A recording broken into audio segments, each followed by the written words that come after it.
देश में लव जिहाद का मुद्दा एक बार फिर से गर्मा गया है और इस बार केरल में कैथोलिक बिशप मार जोसेफ ने लव जिहाद पर एक बड़ा बयान दिया। लव जिहाद को आतंकवाद से जोड़ते हुए उन्होंने कहा कि गैर मुस्लिमों को खत्म करने की साजिश की जा रही है। साथ ही अफगानिस्तान के आतंकी कैंप में केरल की लड़कियों के मिलने का दावा किया है। संत समाज ने भी लव जिहाद को लेकर नाराजगी जताई है और सरकार से इसे खत्म करने की मांग की है। वहीं दारुल उलूम का कहना है कि चुनाव के वक्त ध्रुवीकरण की कोशिश की जा रही है। आपको बता दें कि जनवरी 2020 में लव जिहाद को असली बताते हुए केरल सीरो मालाबार चर्च ने ईसाई महिलाओं को आईएस के जाल में फंसाने का दावा किया था। इससे पहले 2018 में राज्य में लव जिहाद के 11 मामलों की पुष्टि हुई थी, जिसमें हादिया का बहुचर्चित केस तो आपको याद ही होगा। केरल के कोट्टायम में सिरो मालाबार चर्च के बिशप मार जोसेफ कल्लारंगट ने गुरुवार को एक कार्यक्रम के दौरान बड़ा बयान दिया। उन्होंने जोर देकर कहा कि जिहादी न सिर्फ लव जिहाद कर रहे हैं बल्कि अब नारकोटिक जिहाद भी फैलाने लगे हैं। उन्होंने जिहादियों पर तंज कसते हुए कहा कि ये लोग सिर्फ गैर मुस्लिमों को खत्म करना चाहते हैं। बिशप मार जोसेफ कल्लारंगट ने आरोप लगाते हुए कहा, उन्हें पता है कि भारत जैसे देश में हथियार उठाना और दूसरों को खत्म करना आसान नहीं है। वे दूसरे साधनों का इस्तेमाल कर रहे हैं। उनका उद्देश्य अपने धर्म को बढ़ावा देना और गैर मुसलमानों को खत्म करना है। वे लव जिहाद और नारकोटिक जिहाद का इस्तेमाल करते हैं। बिशप मार जोसेफ ने दावा किया कि केरल में ईसाई लड़कियां बड़े पैमाने पर इसका शिकार हो रही हैं। आरोप लगाने वाले बिशप ने मांग की है कि मामले की गंभीरता से जांच होनी चाहिए कि उनका धर्म परिवर्तन कैसे हुआ और वो विदेशों में आतंकवादी शिविरों तक कैसे पहुंची। बिशप ने यहां तक दावा कर दिया कि जो लोग राज्य में लव एंड नारकोटिक जिहाद को गलत साबित करने की कोशिश कर रहे हैं वो दरअसल उससे आंखें मूंदे बैठे हैं। वहीं केरल में लव जिहाद के मामलों पर अयोध्या के संत समाज मुस्लिम समाज के खिलाफ नाराज दिख रहे हैं। संत समाज ने बिशप के बयान के बाद लव जिहाद को खत्म करने की सरकार से मांग की। साथ ही सभी लोगों को लव जिहाद के खिलाफ एकजुट होने की भी अपील की। हिंदू पहले से खोज किया इसके लिए मालूम पड़ा कि लोग किस प्रकार से हिंदू की लड़कियों को बरगला करके और लव जिहाद करते हैं और उनके साथ तमाम घटनाएं ऐसी होती हैं। तो अब आ गया कि हाँ, क्रिश्चियन भी और उनकी भी लड़कियां इस प्रकार से लव जिहाद में गई। इसी प्रकार से जैन की हैं, इसी प्रकार से बौद्ध की हैं। जितने भी संप्रदाय हैं मुसलमान से अलग के जितने भी सब जगह उनका संबंध लव जिहाद के रूप में होता है। ये जो आतंकवाद है, आतंकवाद का ही दूसरा नाम जिहाद है। जिस तरह से जो है तो लड़कियों को देखा जाता है कि ये फंसाते हैं, इसके बाद जो है कुछ दिन के बाद उनकी हत्या हो जाती है। ये तमाम एक घटनाएं नहीं, ये लाखों घटनाएं घट चुकी हैं। और इसको जो बुद्धिजीवी लोगों ने जब कहना शुरू किया, आज जो है ईसाइयों को भी ये पता लग गया है। तो ये है पूरी दुनिया की समस्या है। मुस्लिम समाज पर लव जिहाद को लेकर बढ़ते गुस्से पर दारुल उलूम के प्रवक्ता मौलाना सूफियान निजामी ने कहा कि मुसलमानों को लेकर अफवाहें चुनाव के वक्त ध्रुवीकरण की राजनीति का हिस्सा है। साथ ही लव जिहाद को इस्लामी शरीयत से उन्होंने अलग बताया। हमारा मानना यह है कि लव जिहाद नाम की कोई भी चीज़ न तो इस्लामिक शरीयत में है और न मुसलमान उसको फॉलो और उसका इम्प्लीमेंटेशन करता है। तो मेरा ये मानना है कि इलेक्शन तक ये तमाम चीज़ें बार बार रूनमा होंगी आएंगी। आवाम को बहुत सब्र की ज़रूरत है और मजहबी मुद्दों में न पड़कर अपने बुनियादी हुकूक की बात करने के लिए और सवाल करने के लिए आवाम को सोचने और फिक्र करने की ज़रूरत है। आपको बता दें कि केरल में लव जिहाद का मुद्दा काफी पुराना है। कई सालों से सियासी पार्टियां इस मुद्दे को भुनाने की कोशिश में लगी हैं। अब उसी कड़ी में बिशप मार जोसेफ कल्लारंगट का ये हालिया बयान इस विवाद को और ज्यादा हवा दे रहा है। ब्यूरो रिपोर्ट, जी मीडिया। अब ऐसे में कुछ सवाल बनते हैं। सवाल मैं आपको बता दूं, सवाल यह है कि लव जिहाद क्या आतंक का बन गया है अब नया हथियार? सवाल यह है, लव जिहाद पर सख्त कानून बनाने के क्या मायने होंगे और इससे परहेज क्यों हो रहा है? सवाल यह भी है, लव जिहाद पर राजनीति या सच्चाई छिपाने की कोशिश हो रही है? सवाल यह है कि आतंकवाद पर हारे इसलिए अब लव जिहाद के सहारे। और मेरे साथ मेहमान जुड़ चुके हैं, आपका परिचय फौरन मैं करवा देती हूं। मेरे साथ हैं इस वक्त अतीकुर रहमान, इस्लामिक स्कॉलर हैं, हमारे साथ जुड़ चुके हैं फादर डी दास, ईसाई धर्मगुरु मेरे साथ हैं, आचार्य शैलेश तिवारी हिंदू धर्मगुरु मेरे साथ जुड़ चुके हैं, टॉम वडक्कन बीजेपी प्रवक्ता मेरे साथ हैं। आप सभी का बहुत स्वागत है। Very good morning. शुरुआत फादर डी दास आपसे मैं करूंगी, क्योंकि केरल में बिशप का ये स्टेटमेंट एक तो बहुत बड़ा है अपने आप में, आतंकी नेटवर्क से उन्होंने जोड़ा, और दूसरा ये उन लोगों को जवाब है जो ये कहते हैं कि ये दिक्कत तो सिर्फ हिंदू धर्मगुरुओं को है। सबसे पहले मैं आप सबका, पैनलिस्ट का अभिनंदन करता हूं और आपका शुक्रगुजार हूं कि आपने ये सभा का आयोजन किया है। जिहाद शब्द किसी भी मजहब में, किसी भी धर्म में धार्मिक शब्द नहीं है, और अब ये एक नया शगुफा कुछ समय से उठा है, लव जिहाद, और ये शब्द सिर्फ जोड़ने का नहीं, तोड़ने का काम करता है। और जो कोई भी धर्मगुरु, चाहे वो बिशप हो, कोई भी संत हो या कोई भी उलेमा हो, मैं सबकी बात करता हूं, किसी एक की बात नहीं करना चाहता। जब हम धर्मगुरु इस तरह के शब्दों का उच्चारण करते हैं तो वो शब्द बहुत आगे तक जाते हैं और वो शब्द समाज में बदमजगी फैलाते हैं। इसलिए हमें इन शब्दों से बचना चाहिए और लोगों में प्रेम का, भाईचारे का हमें संदेश देना चाहिए। जितना हम इन शब्दों का उच्चारण करते हैं उतना ही हम लोगों को दूर करते हैं। हमें अगर पता भी है कुछ ऐसा तो हमें उसको समाप्त करना चाहिए, ना कि उसको फैलाना चाहिए। कोई बीमार है तो उसका रोग का इलाज होता है, ना कि उसको सड़ने के लिए छोड़ दिया जाता है।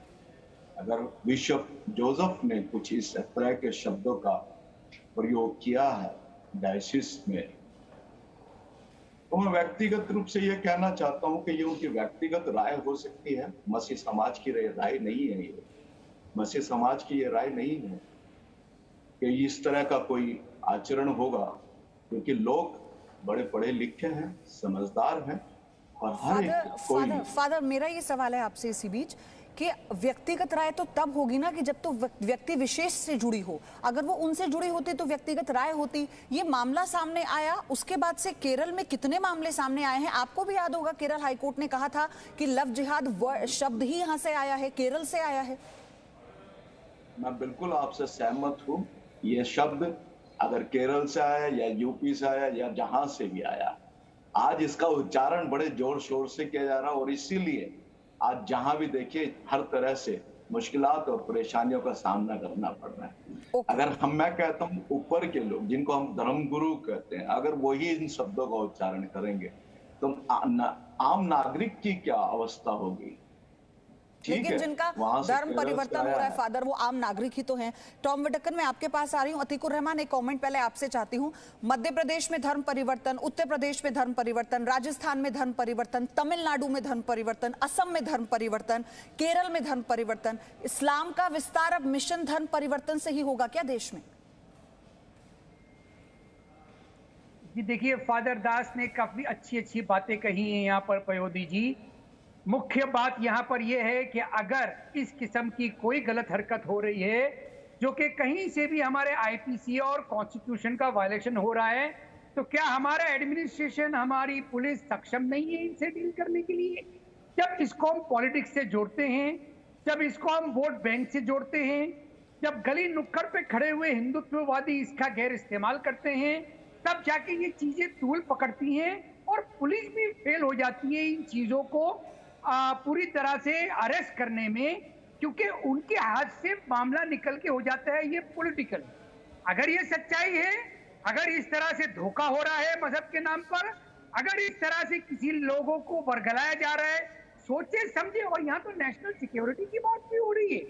पयोधी जी, क्या नेशनल सिक्योरिटी हमारी इतनी आसान हो गई है आज कि आज हम टीवी चैनल के ऊपर बैठ के तो फिर क्यों उत्तर प्रदेश में लव जिहाद के खिलाफ कानून का विरोध किया गया? अतीकुर रहमान, अगर आप कह रहे हैं आप पुलिस पर, आप सिस्टम पर सवाल उठाते हैं ना इस पर, तो इसलिए मैं आपसे पूछ रही हूँ क्यों फिर उन लोगों ने विरोध किया उस कानून का जिसकी बात आप कर रहे हैं, जिसके खिलाफ सख्त एक्शन लेने की बात आप कर रहे हैं? जी, ये कानून जब अदालत की गलियारों में पहुंचा, शून्य साबित नहीं कर पाए, आज तक के शून्य साबित नहीं हो पाया अदालत के अंदर बल्कि उल्टा हो गया। अदालत ने कहा कि ये युवक और युवती को पूरी तरह से प्रोटेक्शन मिलना चाहिए। अगर इसके अंदर कोई शरारत का एंगल होता तो ये युवक युवती सामने खड़े थे कोर्ट के, और युवतियों ने कहा कि हमारी मर्जी मेरी मर्जी। कहीं से कहीं तक कुछ साबित नहीं हुआ।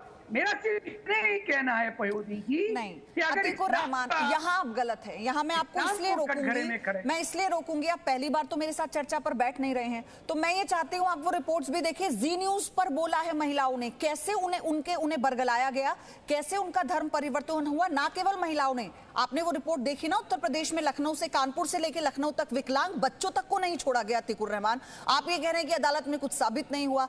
एनीवेज, ठीक है, मैं आ रही हूं आपके पास। टॉम वटकन, सबसे बड़ी बात यह है कि ये कितना भी विरोध होता रहे कानून का, राज्यों दर राज्य अपने अपने तरह से कानून बना हुआ है, लेकिन अब राष्ट्र के तौर पर, देश के तौर पर, क्या एक कानून इस पर अब बनने का वक्त नहीं आ गया है? कौन सा राज्य, आप बताइए ना, मुश्किल से 1-2 राज्य होंगे जहां पर यह अछूता है।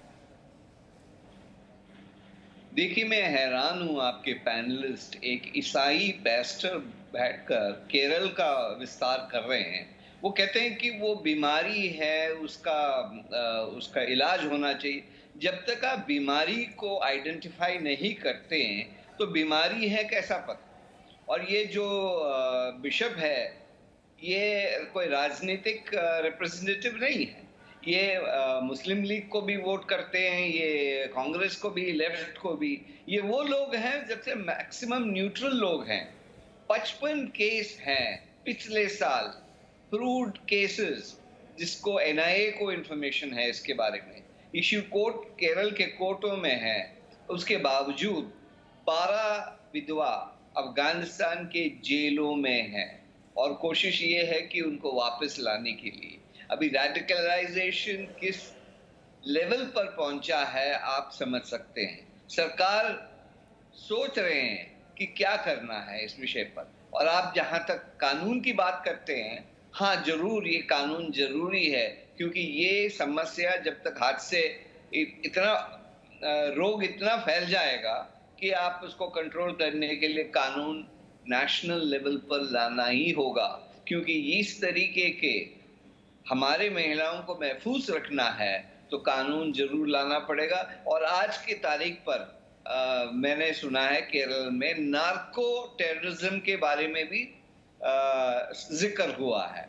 इन हालातों में केरल एक एक्सपेरिमेंटल स्टेट ना बने तो कानून पूरा देश में लगना चाहिए। और देश के ये यहाँ बैठकर कहना बहुत आसान है, जमीनी हालात जानिए। आप उत्तर प्रदेश में या नॉर्थ इंडिया में बैठकर ये बातें कर सकते हैं, लेकिन सच्चाई ये, जब बिशप्स ये इश्यू पर आए हैं, डायसिस सिनेगॉग मीटिंग्स में होता है ये विषय, तो ये नहीं है कि वो एक पार्टी को सपोर्ट करता है या पोलराइजेशन के इरादे से। ये निकलता है अपने लेटी का मतलब जो वर्शिपर्स हैं, चर्च गोअर्स हैं, उनके कंप्लेन के आधार पर हुआ है। ये एक बिशप का पर्सनल ओपिनियन नहीं है। जब वो पीड़ित हैं, इसीलिए मैंने कहा कि बिशप का ये स्टेटमेंट, और सबसे बड़ी बात ये, इससे आतंकी कनेक्शन आईएस खुरसान का, वो आतंकी जो बॉर्डर एरिया में लोगों का धर्म परिवर्तन करा रहा है ताकि उन्हें और आतंकी कैंपों में भेजा जाए, उसमें महिलाएं भी सब शामिल हैं। ये हैंस प्रूव्ड है, ये कोई बात किसी सिर्फ जुमलेबाजी की तरह या कोई स्टेटमेंट नहीं दे दिया गया। ये बहुत बड़ी बात है। आचार्य शैलेश तिवारी, ये बिशप का स्टेटमेंट क्या जवाब नहीं है उन लोगों के लिए जो लव जिहाद जैसे कानून के खिलाफ कानून का विरोध कर रहे थे? देखिए पयोधी जी, देश में इस तरह का कानून तो जरूर बनना चाहिए, लेकिन मैं मानता हूं कि भारत में आज जिस प्रकार बिशप ने आवाज उठाया है, बिशप लोगों ने ही भारत में सबसे ज्यादा धर्म परिवर्तन कराया है। हमारे भारत के झारखंड देखिए, उड़ीसा देखिए, नागालैंड देखिए, केरला देखिए, जितने हिंदू लोग हैं सबको इन लोगों ने पैसे का लालच देकर के धर्म परिवर्तन कराया है। और आज जब इनके ऊपर खुद पड़ा है तब इन्हें बोलने का मौका मिला है। मेरा मानना है कि धर्म परिवर्तन के खिलाफ सख्त से सख्त कानून होना चाहिए। भारत में लव जिहाद नाम का जो बातें लोग कर रहे हैं, लोग कहते हैं कि शरीयत में नहीं है। जो शरीयत में होता है वो आप तो करते नहीं है। शरीयत में है महिलाओं के प्रति जुल्म नहीं करना, पूर्ण रूप से शिक्षा देना। लोग आज तालिबान का मुखालफत करते हैं, तालिबान की सपोर्ट करते हैं, और बहुत सारे लोग को देखिए जो बोलते हैं कि ये शरीयत में नहीं है। अरे शरीयत में नहीं है तभी तो आप लोग कर रहे हैं निडर होकर के। आप पूरा पश्चिम उत्तर प्रदेश में देखिए किस तरह लोग पहले मनोज और संजय 10 तरह का हिंदू नाम लड़के बना देते हैं, बाद में लड़कियों से शादी करके और अपना मुस्लिम नाम बताते हैं, और बाद में उसे धर्म परिवर्तन करने का प्रेशर देते हैं, बाद में उसकी हत्या हो जाती है। इस तरह का जो घटनाएं घट रही है पूरे भारतवर्ष में, इसको रोकने के लिए भारत सरकार को सख्त कानून बनाना चाहिए। फादर डीदास, और जो बिशप आप कुछ कहना चाह रहे हैं, मेरे पास समय की कमी है। ठीक है आचार्य शैलेश तिवारी।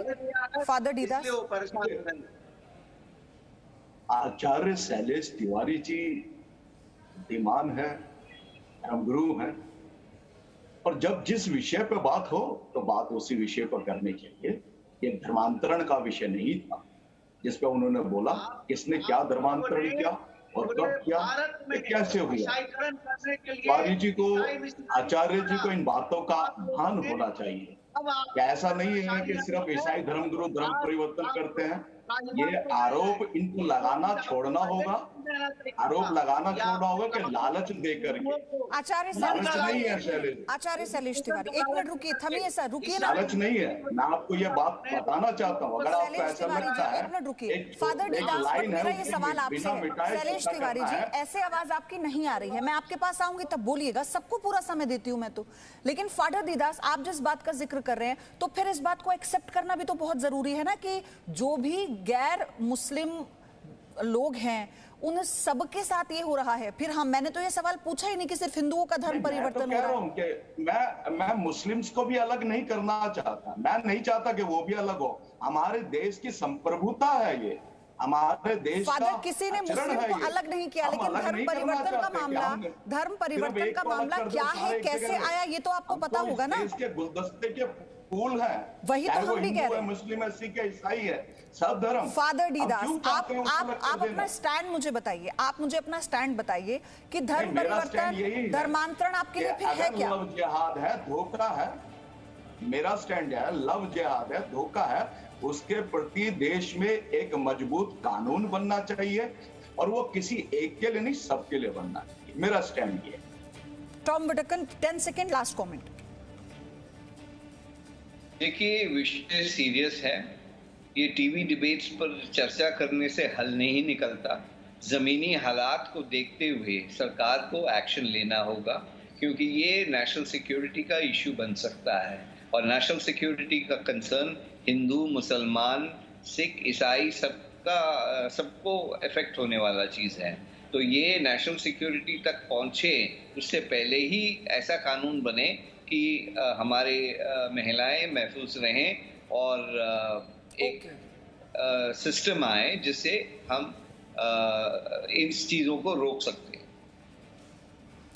और ज़मीनी हकीकत तो ऐसे है ना, 2018 में ही 11 मामले दर्ज हुए थे अभी केरल में, और ये सिर्फ 11 मामले अगर आपको लग रहा है कि उंगलियों पर गिने जा सकते हैं, तो ये कितना बड़ा मामला है ये देखिए। 2020 में लव जिहाद को असली बताते हुए केरल सीरो मालाबार चर्च ने ईसाई महिलाओं को आईएस के जाल में फंसाने का दावा भी किया था। उन्होंने बताया था कैसे महिलाओं को बरगलाया जा रहा है, उनका ब्रेन वॉश किया जा रहा है।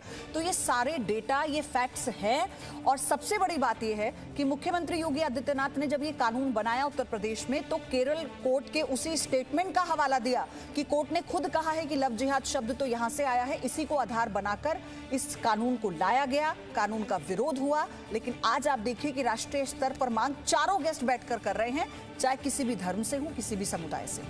Presenting B News app, available on Google Play and App Store. Download it now.